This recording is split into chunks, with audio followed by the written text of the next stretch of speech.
Digboi jubilee খেলপথাৰত বিজয় সংকল্প সভাত অসমৰ মুখ্যমন্ত্ৰী ডক্টৰ হিমন্ত বিশ্ব শৰ্মা। ডিগবৈ সাজু আকৌ এবাৰ অসমৰ সৰ্বকালৰ সৰ্বশ্ৰেষ্ঠ নতুন অসমৰ খনিকৰ মুখ্যমন্ত্ৰী ডক্টৰ হিমন্ত বিশ্ব শৰ্মা। আজি 2 এপ্ৰিল 2026 তাৰিখে 84 নং ডিগবৈ বিধানসভা সমষ্টিৰ আগন্তুক বিধানসভা নিৰ্বাচনৰ ভাৰতীয় জনতা পাৰ্টি আৰু মিত্ৰজোঁটৰ মনোনীত প্ৰাৰ্থী সুৰেন ফুকনৰ হৈ এক নিৰ্বাচনী প্ৰচাৰৰ লগতে বিজয় সংকল্প সভাত অংশগ্ৰহণ কৰে। ডিগবৈৰ পৰা নিতুমণি শইকীয়াৰ প্ৰতিবেদন পাব্লিক টিভি অসম।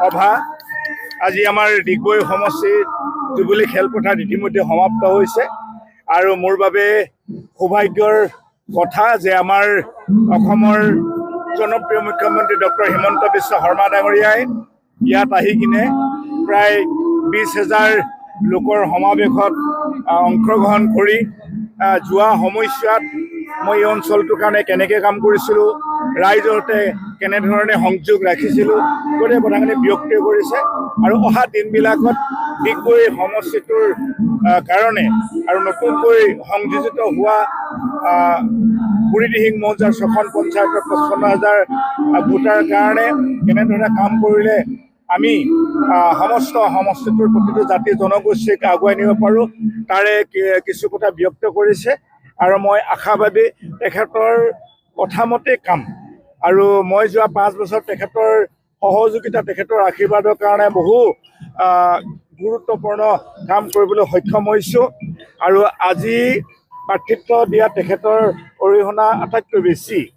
গতিকে মোৰ কথা হ'ল বুঢ়ীদিহিঙৰ 6খন পঞ্চায়ত অন্তৰ্ভুক্ত হোৱাৰ পাছত প্ৰথমবাৰৰ কাৰণে সেই অঞ্চলটোৰ মই প্ৰতিনিধি কৰিম।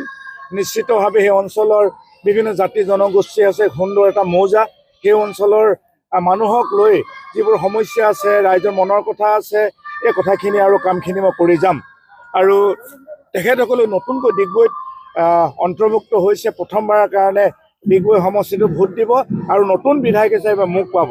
তৃতীয়টো কাৰ্যকাল মোৰ হ'ল যদিও তেখেতসকলৰ নতুন কাৰ্যকাল এইবাৰ হ'ব। গতিকে ইয়াত উপস্থিত থকা প্ৰত্যেকগৰাকী 13খন গাঁও পঞ্চায়ত আৰু ডিগবৈ পৌৰসভাৰ প্ৰত্যেকগৰাকী কাৰ্যকৰ্তা, মোৰ 3টা মণ্ডল আৰু মোৰ 24টা মৰ্চা, মোৰ বন্ধুবৰ্গ, সহকৰ্মী আৰু যিবিলাক আমাৰ শুভাকাংক্ষী ৰাইজ আছে তেওঁলোকক ধন্যবাদ জনাইছোঁ আৰু বিশেষকৈ সাংবাদিক বন্ধুসকলক ধন্যবাদ জনাইছোঁ। যোৱা 2 বছৰ কাৰ্যকালত মোৰ সমস্ত কাৰ্যকলাপত আপোনালোকৰ সহযোগিতা আছে। আজি উত্থান পতন বহু কথাতে আপোনাৰ সহযোগিতা আছে আৰু যোৱা সময়ছোৱাত আপোনালোকৰ আচলতে সহযোগিতাৰ কাৰণে, পৰামৰ্শৰ কাৰণে বিশেষ মোক এই অঞ্চলত আজিলৈকে ৰাইজে বেয়া পোৱা কাম, মনত দুখ পোৱা কাম কৰা নাই আৰু আপোনালোকৰ কথামতে অহা দিনবিলাকত মই ডিগবৈ সমষ্টিটো আগুৱাই নিম। গতিকে আজি প্ৰবল বৰষুণৰ মাজতো যে আজি আমি 20,000 ওচৰা-ওচৰি আমি যে জনসমাৱেশ হৈছে, এইটো আমাৰ কাৰণে খুব ভাল কথা আৰু নিশ্চিতভাৱে মাননীয় মুখ্যমন্ত্ৰী ডক্টৰ হিমন্ত বিশ্ব শৰ্মা ডাঙৰীয়া দ্বিতীয়বাৰৰ কাৰণে মুখ্যমন্ত্ৰীৰ আসনত আমি অধিষ্ঠিত কৰিম। ৰাইজে সংকল্প লৈছে আৰু আমি ডিগবৈ সমষ্টিৰ পৰা অতি কমেও 50,000 ভোটৰ অধিক আমি ব্যৱধানত জয়ী হৈ আমি মুখ্যমন্ত্ৰী ডক্টৰ হিমন্ত বিশ্ব শৰ্মা ডাঙৰীয়াৰ হাতখন আমি শক্তিশালী কৰিম।